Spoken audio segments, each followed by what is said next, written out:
To stream, Shennum, the Ministerial at UUSF, the Chancel by our Associate, Mary Magaloni, Ramos, and our Ministerial Intern, Kate Steinberg, and Cal Ball, who's going to give us his reflection today. So thank you, Cal, for stepping in. Appreciation to Reiko Lane, our organist, and our choir, directed by Mark Sumner. Gratitude to our tech team, led by the awesome Jonathan Silk. Exactly. To our sextons this morning, Francisco Castellanos, Thomas Brown, and Jose Matias Pineda. Thank you to our ushers, led by, again, the awesome Linda Mesner. She's so great back there. Thank you, Linda. And for the beautiful flowers provided by Athena Papadakos. And a final shout out to all of the volunteers, all of the staff, all of the teachers who help keep this church running on Sunday and allow us to come together in such a beautiful way. We hope all of you here and on live stream have an order of service so you can follow along with what's happening in today's worship service. A quick COVID note. Masks are no longer required, but you are strongly encouraged to wear them or do whatever you feel safe and comfortable with. To my left over here is a mask-only section. If you feel comfortable sitting in that section, you are welcome to do so. Always, if you're feeling unwell, we invite you to enjoy our services online. Our offering this morning is for the UU the Vote. Almost 5,000 letters you've already produced to collect money for the stamps send those off. Last year, how many did we do the last time? 6,100. 6,100. And we have how many more weeks to go? We're hoping to do 10,000. We're hoping to do 10,000. So flex those wrists, get those pens inked up, and let's get another 5,000 more to go. So our offering will go to the stamps to send those off today. We continue today in our theme of invitation, and we're going to do the invitation of practicing our democracy, stepping into the democratic process. As our poem of the month's first line reminds us to think of in September as an invitation, let us dig deep to learn what our invitation during this election season calls us to do. Welcome to worship.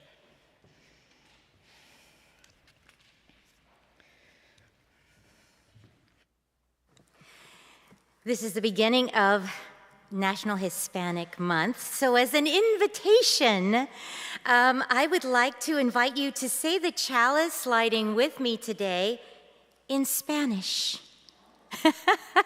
And I know you can do it. So I'm going to say it once ahead for you if you've never spoken Spanish, so you can hear it, and then you just say it out loud, and then we'll say it all together with the Spirit. Ready? So the first one it sounds like this. It's in the order of service too. Encendemos este cáliz para la luz de la verdad, el calor del amor y el fuego del compromiso. We're just practicing this one right now. Wait, hold the Spirit. Encendemos este símbolo de nuestra fe mientras nos reunimos. So it's just like it looks like. Ready to bring the Spirit together. Encendemos este cáliz para la luz de la verdad, el calor del amor y el fuego del compromiso. Encendemos este símbolo de nuestra fe mientras nos reunimos. That was beautiful.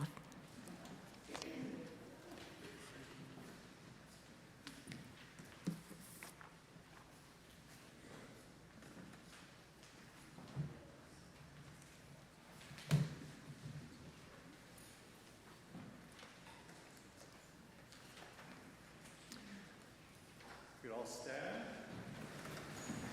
Last week, we learned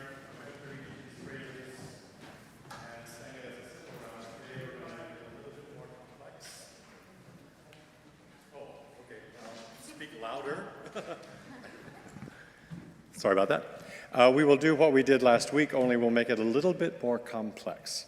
So I will gesture to you as we try to create a round, but as Rumi says in the poem, which is not included in your hymn, after the second phrase, he says, it does not matter.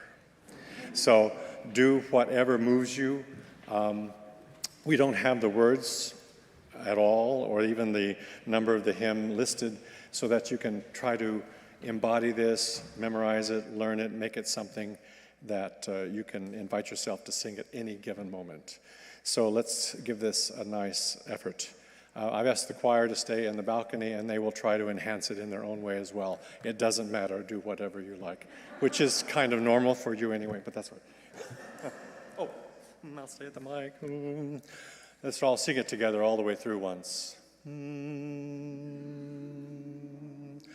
Come, come, whoever you are, wanderer, worshipper, lover of leaving, ours is no caravan of despair.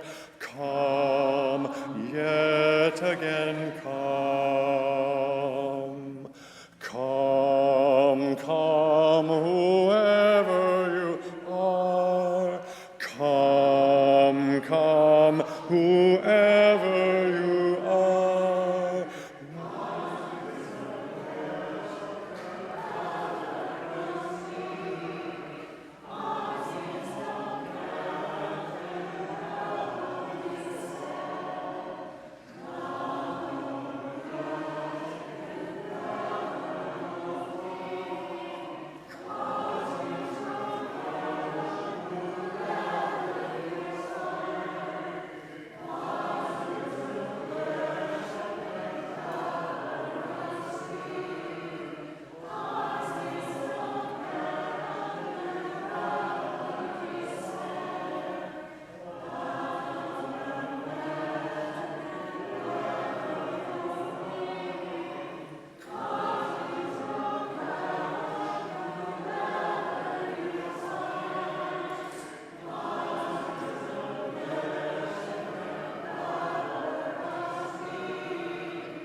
Hello.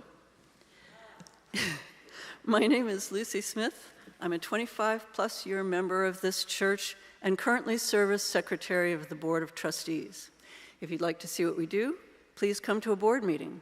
They're held the third Tuesday of every month at 6:30 in the fireside room. That's this coming Tuesday. Contact me if you'd like the Zoom link. If this is your first time joining us in person or watching on live stream, thanks for joining us. If you would like to receive a copy of our weekly email newsletter, which includes a link to the order of service and Sunday live stream, you can fill out one of our yellow connections forms. Those forms are on the welcome table outside the sanctuary.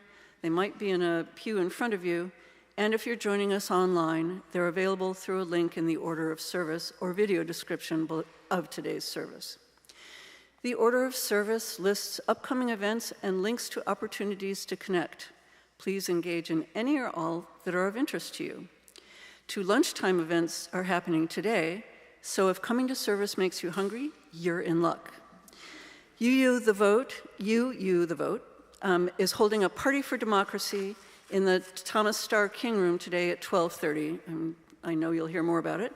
You can do some carbo loading and prep for community letter writing. Also, the young adults will be heading out for their regular third Sunday lunch together at a local cafe.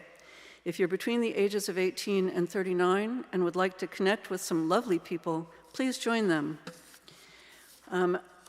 And Our garden party silent auction begins next Sunday, September 22nd.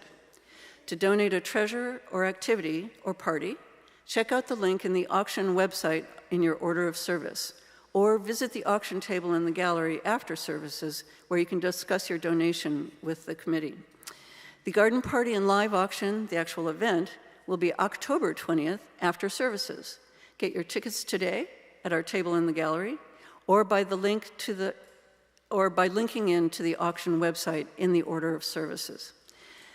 You can also be a volunteer. You can support UUSF's trip to Arizona by making a fund and need donation to the auction. That will be part of the auction, but you're welcome to donate early. Your tax-deductible contribution can help get members of marginalized communities to the polls in November. And I believe that is all that I wanted to call to your attention. So now let's take a moment to greet one another. If you're on live stream, please take a moment to introduce yourself on the chat, and maybe you can share a memory of your first time voting. A musical cue will bring us back together. In the meantime, say hello.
right, let's come back together.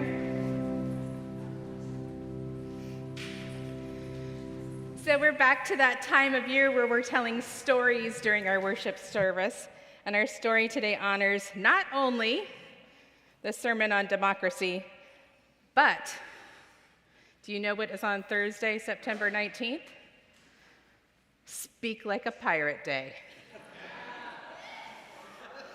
So I invite you on Thursday to be a little silly, like I'm going to try to do in this story, and speak like a pirate. Now for our story. Once upon a time, there were two pirates, Calico Caesar and Barnacle Betty, and they had parrots named Flag and Sail. One day in Key West, sitting on the beach, weaving hats, while waiting for another ship to come in and sign on to the registry, Flag recognized Sail. Flag flapped. "Sail, sail, ahoy! It's so good to see ya, you old salt." Sail flogged in response. "Why, Flag, my hearty, got a cracker for dear old Polly?" No, squawked Flag. "That's enough of your bad manners, Flag," said Barnacle Betty. "Watch your tongue and be a good rogue. I do apologize for me parrot here." Calico Caesar turned toward Barnacle Betty and laughed. "No worries. My sweet Sail was seeking treasure that weren't hers."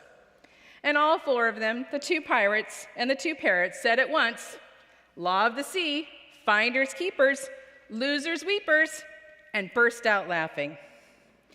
So Barnacle Betty and Calico Caesar got to John and weaving, and soon as you could say, Pickled Pete poured out his boots of brine 10 times fast. They were known throughout the whole port to be thick as thieves. Then, one day, trouble struck. The air sizzled, and the features of these two pirates from North Havana turned ugly. All their well-meaning pirates backed away until these two, with their parrots on their shoulders, turned in slow circles in the center of a big circle. "I'm telling you, chocolate be the best and true flavor of pie in the pirate ship," announced Barnacle Betty, and Flag bounced up and down on her shoulder. "Chocolate, chocolate, bonbons, candy, truffles, chocolate, chocolate." And Calico Caesar wiped his brow, shook his head. No, Barnacle Betty, you're wrong. Strawberry is the best flavor of the pirate ship." And Sail bounced up and down on his shoulder. "Very nice, very nice, very nice." The other pirates elbowed each other and bellowed out hoots and hollers. "You tell 'em, Betty. You're both wrong. Pumpkin's the best." "Gee, I could have a piece of pie right now." But Barnacle Betty stepped in very close to Calico Caesar and looked him dead in the eye. "You dare call yourself a pirate? You know nothing about pie. The problem with strawberry, and the reason it never can be a true flavor of pie, is the crust. It gets soggy." Sail bounced up and down on Calico Caesar's shoulder and shouted, much to his dismay, "A hit! A palpable hit!" Flag flew around both pirates, feeling victory under her wing. But pirate Calico Caesar hadn't survived marooning and mutiny and serving under Captain Sharp for nothing. He leaned closer to Barnacle Betty and growled, "You land-lubbin' Pop-Tart sneakin' fizzy-tizzy, you mockin' the name of pirate. You don't know the first thing about pie, let alone the kind of pie a true pirate seeks.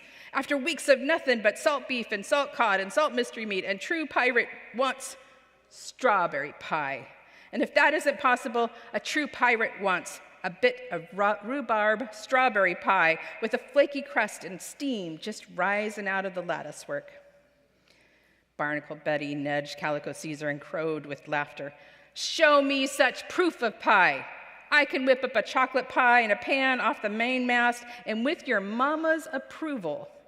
But I don't believe, have never seen, let alone smelled, tasted, or heard tale of such a pastry of which you speak." All the other pirates gasped. Now this was a fight, not of taste, but of belief, and the accusation of a lie had whipped through the air.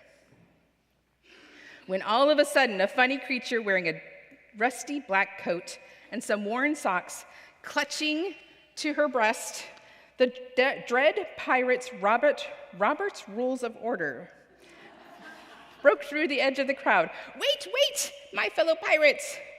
We're all Jamaica pirates here, all signers of the great pirate code, and all of us pirate-ists. Aye. What does the code say? What does the code say? She turned to page 1 of the code.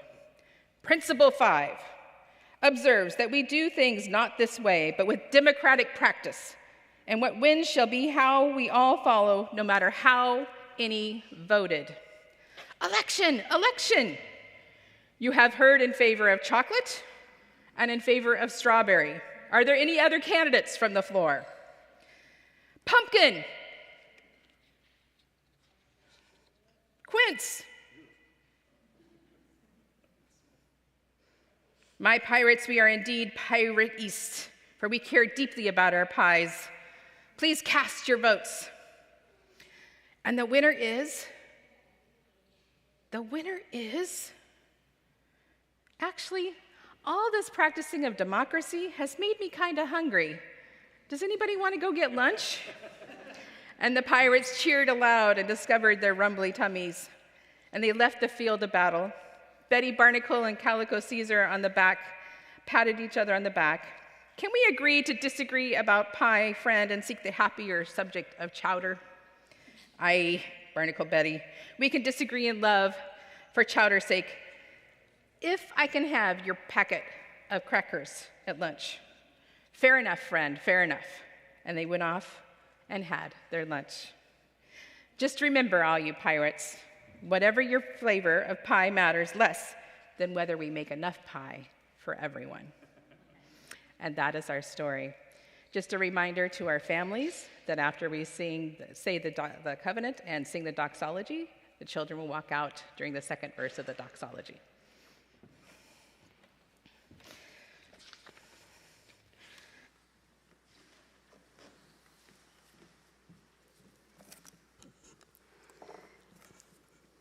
Now, if you will, please join me as we say together our covenant and sing our doxology. The words of the covenant are printed in your order of service.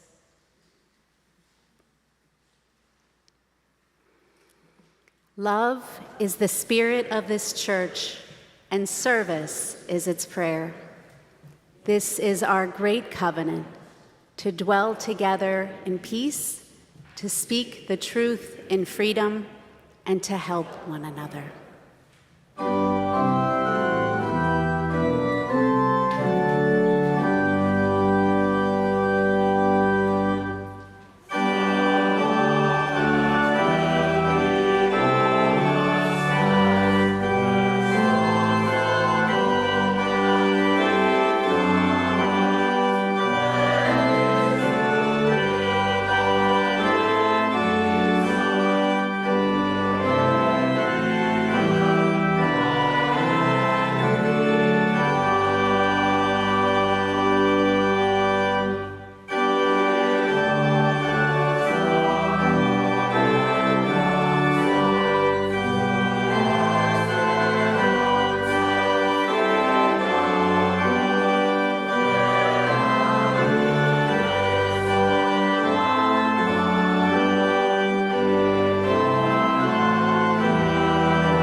Good morning. Before I get started on the reflection, I just want to say thank you. Over the summer, when folks were out on vacation, I had half the congregation out. Those that were here worked hard. I think as of this morning, we surpassed 5,000 letters completed.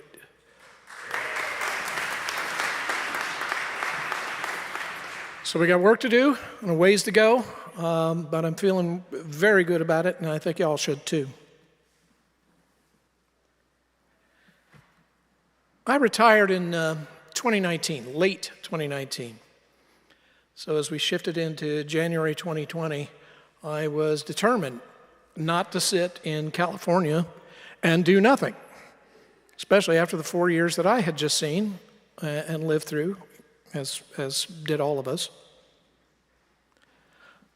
I came into the work with anger, frustration, and outrage. And oh, by the way, I had never, shame on me, since I was 16, I hadn't volunteered for anything. I had done no activist work, have absolutely no idea what I'm doing, and I know nothing about anything. Seriously. So, my best friend and sister, Magaloni, Ramos, has been a member of this church, I don't know, how long? Longer than we can remember. And she had brought me a couple of times, and I started to get to know a little something about UU. Mostly that UUs know what they're doing. They've grown up in activist work. They live out their faith. They do it in the streets. They do it on the phones. And quite simply, they knew what they were doing. So I said, fine. And I sent an email to UU Justice, Ohio, saying, hey, I'm this and that, I don't know anything, just thought I'd reach out. I got a response within 24 hours saying, come on board, here's the next thing that we can do. I'll compress this a bit and just say they took me in, began teaching me, were incredibly patient. I was turned out to be an expert at modeling imperfection. And they hung in there with me, and we started phone banking, which was terrifying. I'll say a few words about that in a minute. And that moved into, I started Zoom hosting for the phone banks, providing technical support. Believe it or not, 4 years ago, it was not as easy to phone bank as it is today. The dialers were not as good, and folks needed a lot of support, so we had teams of us that got together. And through that work, I got introduced to the Reverend Kathy Ryan Starr, who is just a force of nature and one of the most wonderful human beings. Reverend Kathy works at the UUA level underneath Side with Love. Side with Love is our social campaign initiative at the UUA level, comprised of 4 initiatives, one of which is climate justice, LGBTQ rights and protections, criminal justice reform, and near and dear to my heart, the protection and advocacy of democracy under UU the Vote. So in June of 2020, I did 2 things. I started working with UUA and UU the Vote, and I joined this church. I never forget, I signed the book, and I'm walking past Reverend Vanessa, and she whispers to me and says, well, now there's evidence.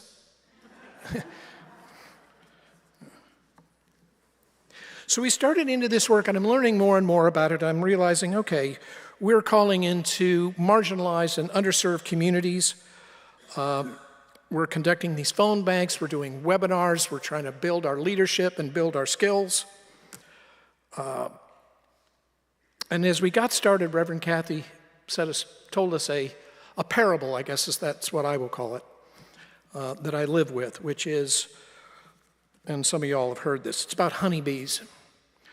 One honeybee, this is true, by the way, one honeybee over the course of its entire life will make 1/12 of a teaspoon of honey, its whole life.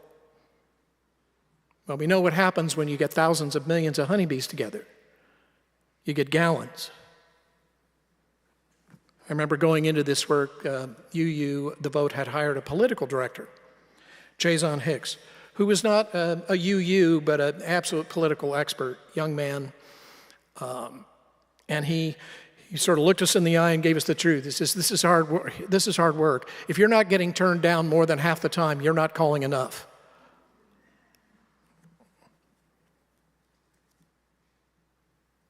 I'll never forget the stories, ever, when I first started calling. We called down into what's referred to as the Black Belt of Georgia. It's just not about race, it's rather about the soil and how fertile and wonderful it is. It runs through the south of Georgia and up into South Carolina. I got this woman on the phone, and she was delightful, very patient, listened to my whole spiel. I finally finished, and she just said, "Oh, honey, we got this."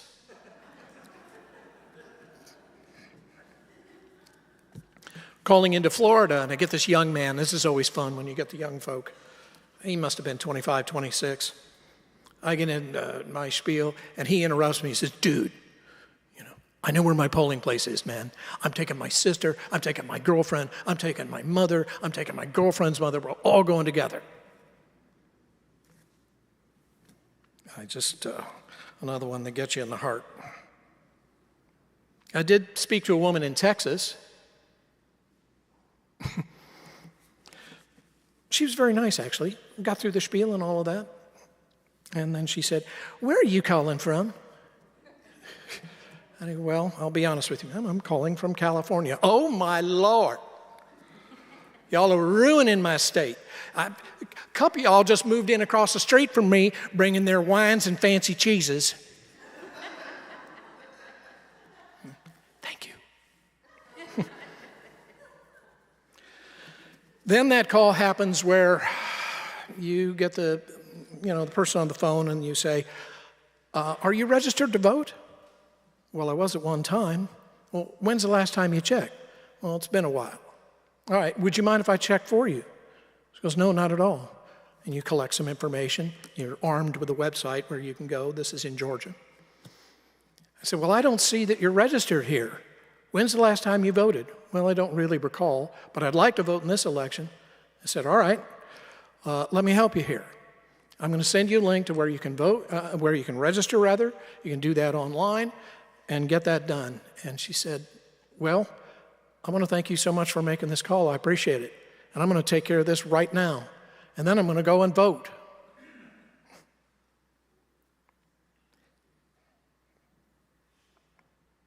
You have that call. And you just made a little bit of honey. So in that season, the numbers I have been living by are 5,450 and 3 million. That's 5,000 volunteers across this country who are UU. 450 congregations and 3 million voters contacted. In 2022, we wrote letters, 6,100 as you heard, and we went and canvassed in Georgia, knocked doors. It's too long of a story to tell, except I will tell you it was a marvelous experience. We were, the places they sent us were to be primarily black communities. And this is how good the political science is. I only spoke to one white person. I spoke to all black folks in Savannah, Georgia. And they were wonderful conversations. So you've heard all about that, and this is a reflection, and this is what I really would want to reflect, is that I want to reflect the unexpected. I came into this work not looking for faith, spirituality, community. I didn't care. Just teach me how to do this, and I'm going to go and do it. I mean, I'll do it nicely and, work with folks, but I didn't, to be honest, I didn't come into any of this with any other thought than execution. Well, the first thing I realized is that all this UU, the vote, we're protecting democracy and all that, when you distill it all down, it's racial justice work. That's what we're doing. We work with marginalized and underserved communities against which there is active voter suppression going on in this country by a variety of groups in a variety of states. So make no mistake, every letter you write, every phone call you make, every stamp you donate, this is racial justice work at its core. Then I realized the other thing. I mean, I'm serious about this. It really just occurred to me. I didn't think about it. One day I realized I have friends all over this country that I had developed in this work that we had done together. And I mean together, because as I said before, this is hard work. So you do this work with folks, you get close to them. And I thought, my God, I've got friends from Massachusetts to Arizona. And then the next thought occurred to me is like, well, duh. It's like, you're in community. I never realized, I hadn't realized, just how powerful community can be. And here I was in it. I was in friendship, I was in community, and I was in love.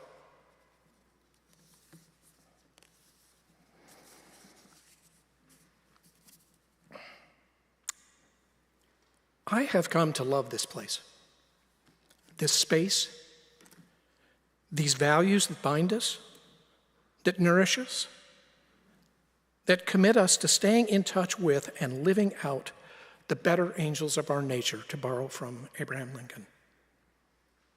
This is a magical place. And I just want to tell you how much I love you, and how much I appreciate you, and everything that you've done. I want to make sure that you join us for our party today. We're going to have some fun. We're going to have a little bit of lunch. Maybe write some letters if you feel like it. But the point of this reflection is to tell you just how special this community is, and to thank you.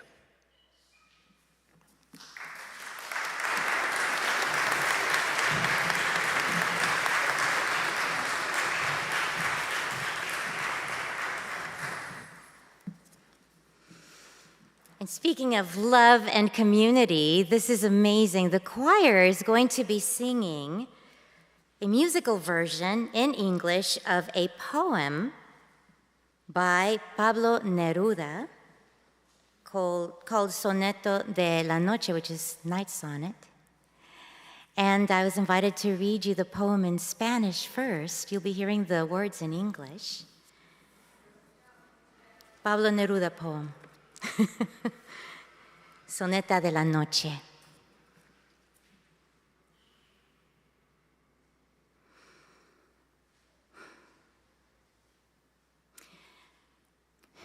Cuando yo muera, quiero tus manos en mis ojos. Quiero la luz y el trigo de tus manos amadas pasar una vez más sobre mí, su frescura, sentir la suavidad que cambió mi destino. Quiero que vivas mientras yo dormido te espero. Quiero que tus oídos sigan oyendo el viento, que huelas el aroma del mar que amamos juntos y que sigas pisando la arena que pisamos. Quiero que lo que yo amo siga vivo. Y a ti te amé y te canté sobre todas las cosas. Por eso sigue floreciendo, Florida. Para que alcances todo lo que mi amor te ordena, para que se pasee mi sombra por tu pelo, para que así conozcan la razón de mi canto.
After those beautiful sounds from our choir, I invite you into a time of meditation.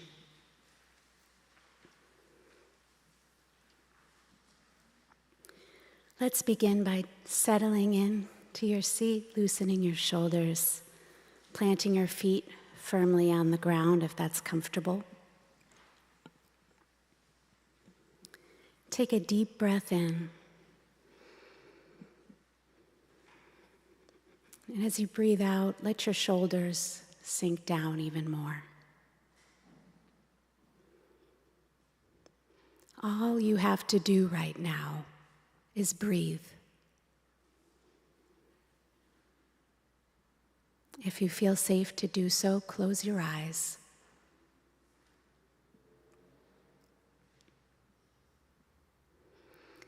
Breathe in love, the love that centers our Unitarian Universalist faith.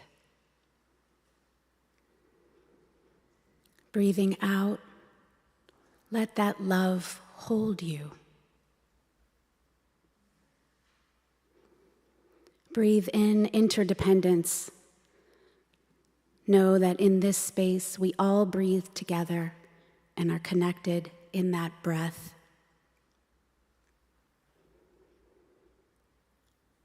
Breathing out, let that interdependence expand out beyond our walls and connect with the web of life.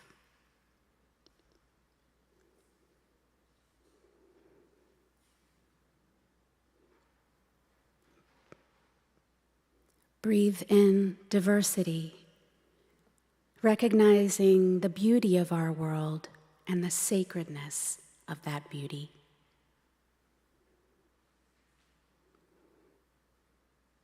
Breathing out, let our hearts expand to embrace the ever-evolving diversity of our world.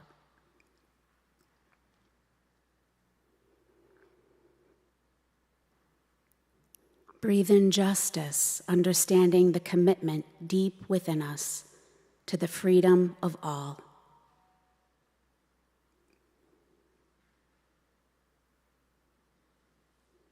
And breathing out, setting our intentions to work that needs to be done for that freedom to be realized.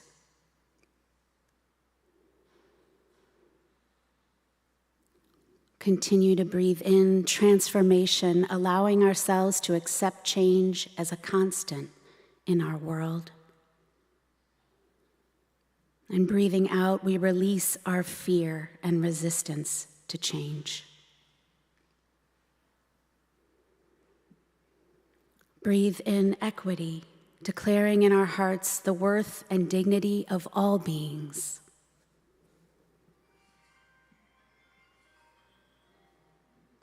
Breathing out, remembering we all have the right to flourish in love and compassion.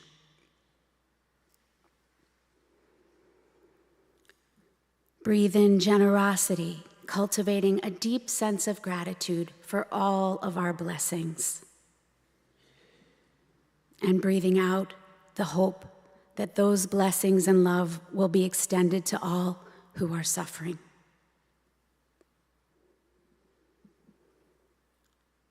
Take one more deep breath in and let it go. Let's take a moment to ground ourselves in these values of Unitarian Universalism. May they guide our actions in the days ahead. Amen.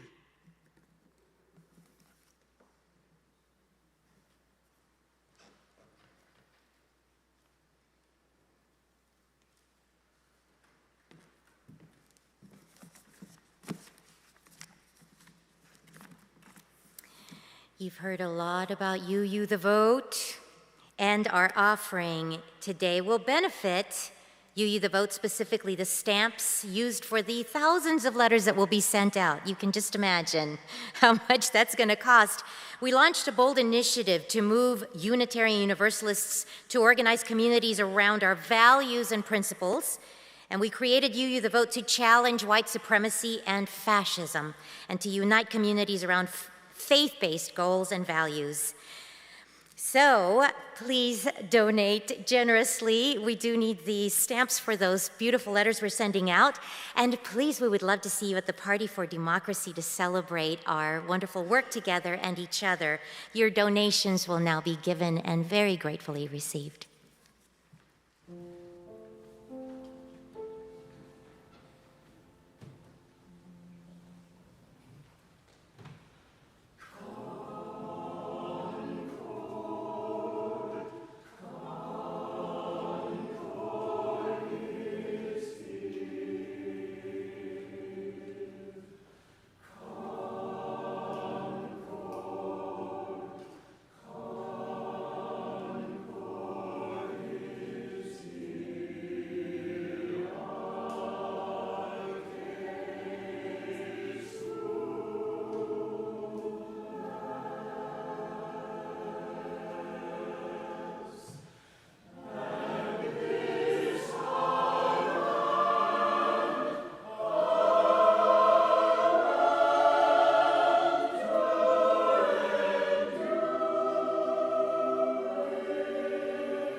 The first time I participated in the democratic process, I was in the 3rd grade.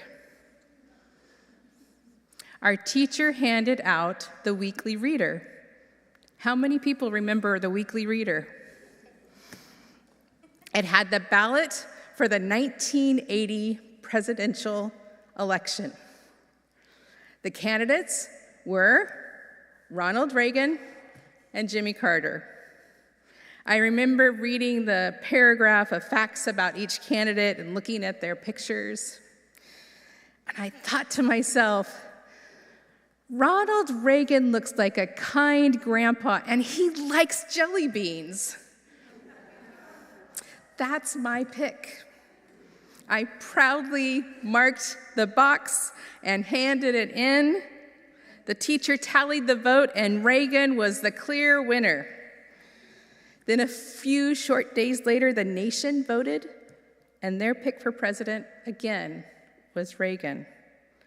I felt so proud of that process and being a part of it, and a kind grandpa who loves jelly beans was going to be the president. I have since learned it takes a lot more than just being a kind grandpa that looks like a kind grandpa and loving jelly beans to be in the highest office in our country. However, since that participation and the process of voting and seeing it ripple through our country so quickly was a memory that was deeply ingrained in me. What's your first memory of participating in democracy? Was it when you got to register to vote? When you got to go to the ballot box and cast your vote?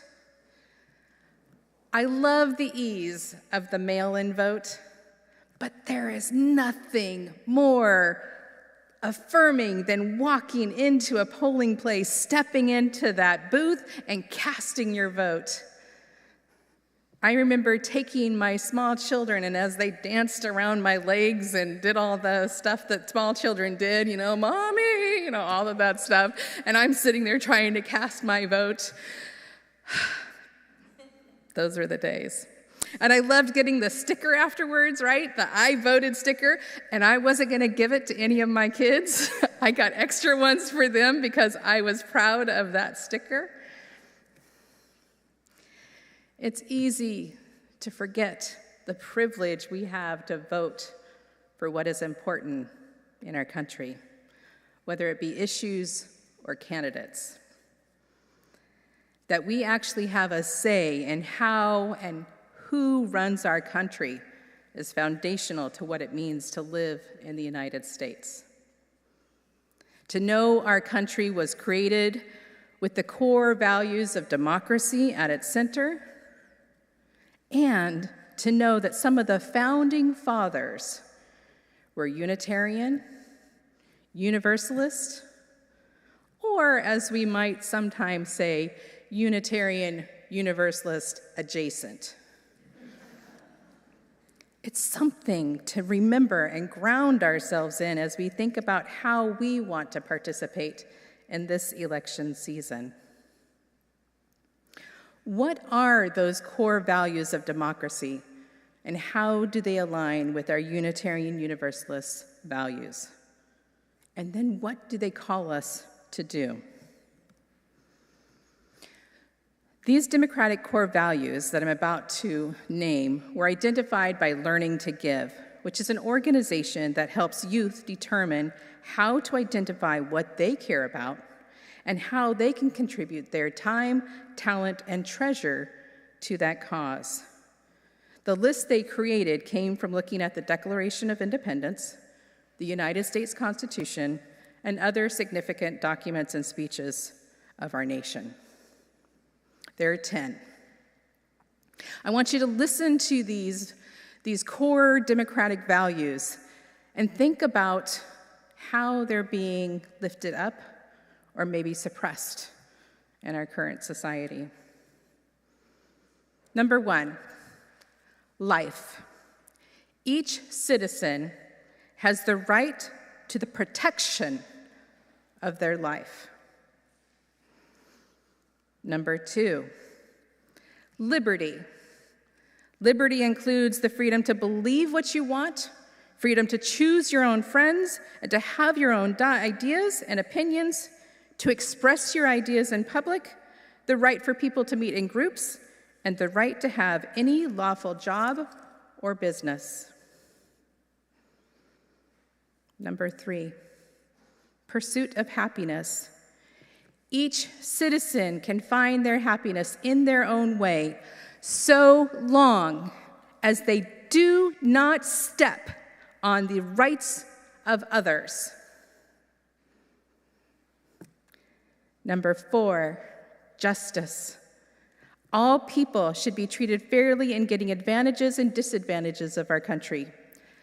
No group or person should be favored. Number 5, common good. Citizens should work together for the good of all. The government should make laws that are good for everyone. 6, equality. Everyone should get the same treatment regardless of where their grandparents or parents were born, their race, their religion, or how much money they have. Citizens all have political, social, and economic equality. Number 7, truth. The government and citizens should not lie.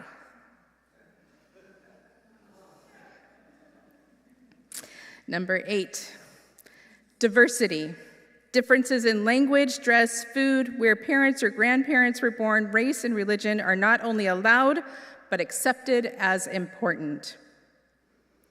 Number 9, popular sovereignty.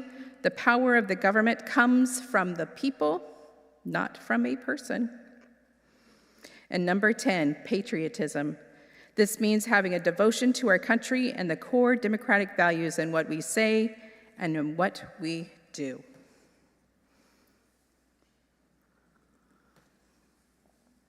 I don't know about you, but it seems many of these are not at the core of what we see happening in our society today. We have laws to ban trans people and the care that they need, to limit the decisions of women about their bodies, to limit the books that we're even able to read, that our children and youth have access to, and laws to even threaten the very right to vote. We know fear and intimidation are happening all over this country, challenging the very right of protection of people's lives. And we definitely have heard the lies that have caused those threats to manifest. When we look at our Unitarian Universalist values centered in love, of interdependence, pluralism, justice, transformation, equity, and generosity, we can see easily how they align with those core values of democracy, as well as how they expand them. This is where the efforts of the UU The Vote are grounded. I was fascinated when I heard from the former UUA President Susan Frederick Gray, when she first launched the UU The Vote initiative, she made a bold statement saying they were going to reach 1 million people that year. Those who signed on to the effort took a big gulp of apprehension when the declaration was made, because she didn't consult anybody else. She just made this declaration. We're going to reach 1 million people in this year. Then at the end of that year, they actually reached 3 million people. They did it through postcards, phone banks, text messages, and so much more. Remember, this was in 2020, in the midst of the COVID pandemic. And then in 2022, the midterm elections, UU The Vote launched the next set of action steps. This time, UUs were not only writing letters, making phone calls, and texting, but they were knocking on doors, giving people rides to the polls, monitoring the polls. In Arizona, there was a UU band called Benji's Band that showed up at the polls and played while people waited in long lines. There was a 10% increase in participation at that poll. Then when it got late and there was a mom with her kids waiting, you know, the mom thing, UU volunteers got pizza for her kids so they were able to be fed and taken care of so she could be able to stay in that line and cast her vote. In this election season, we need to show up just as boldly because even more is at stake. So how do we do this? Some of you are already doing this by writing those letters and helping pay for the postage. Thank you for your offering today. If you're willing to be called on if we need more funds for stamps, then please let Cal know after the service or let me know, because I'm sure we'll probably need more money for stamps, especially if we're trying to get to 10,000 letters. Some have signed up to go canvass in Arizona and remind people to vote, as well as get people registered to vote if they haven't already.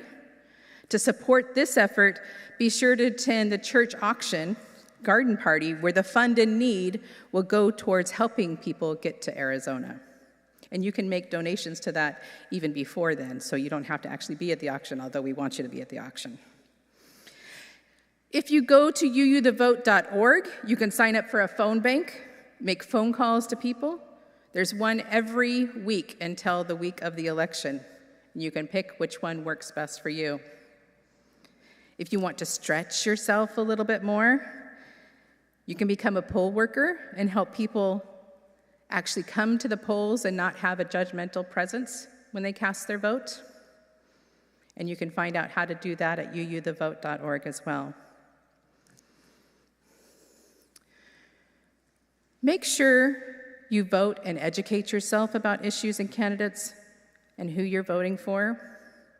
In doing research for this sermon, I came across a challenge that several faith traditions have for their congregations. These weren't UU congregations, by the way. They were challenging their congregations to be a 100% voting congregation. I wonder if we can make that pledge.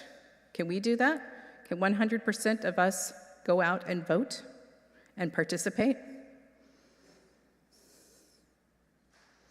I ask you to use your wisdom and reason in making sure when you see stories on social media or in other spaces that you check the sources before you share it or promote it. We need to make sure we are elevating the truth and using our critical thinking.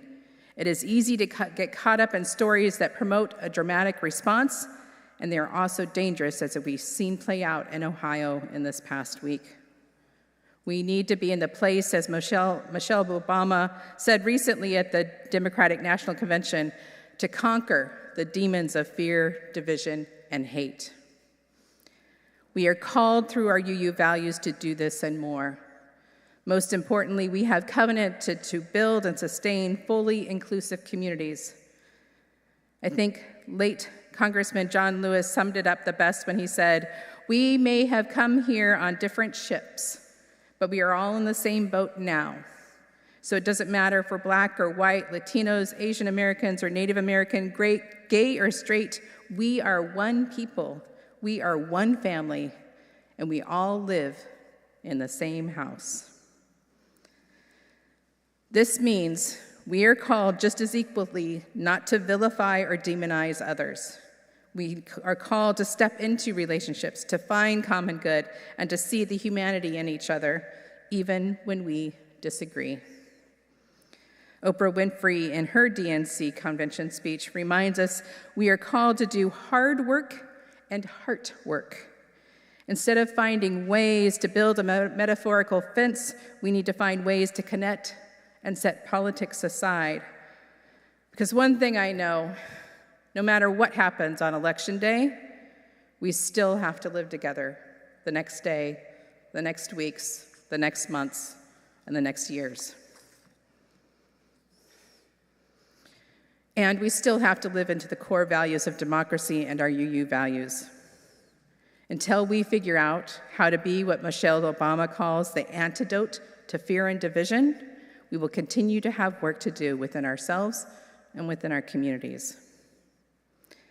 And we can do that if we honor the power we have collectively, stretch ourselves in our actions, be present in our values, make a deep commitment to one another and our neighbors, and elevate the truth. Please elevate the truth. Most importantly, as we know from a deep-rooted sense of being a part of this community, we don't have to do it alone. So I have one question for you. What is the invitation you hear to show up boldly, rooted in your Unitarian Universalist values, to participate in the democratic process? Amen. Our closing hymn is number 34, Though I May Speak with Brave as Fire. Please rise in body or spirit.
I invite you to either grasp the hand of the person next to you. If you don't want to do that, set your hand on their shoulders.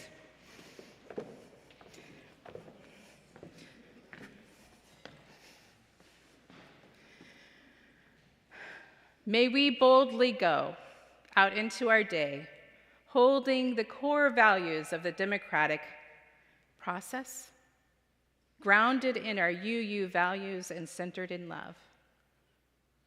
May we rejoice in this day and the blessings we are given. Amen.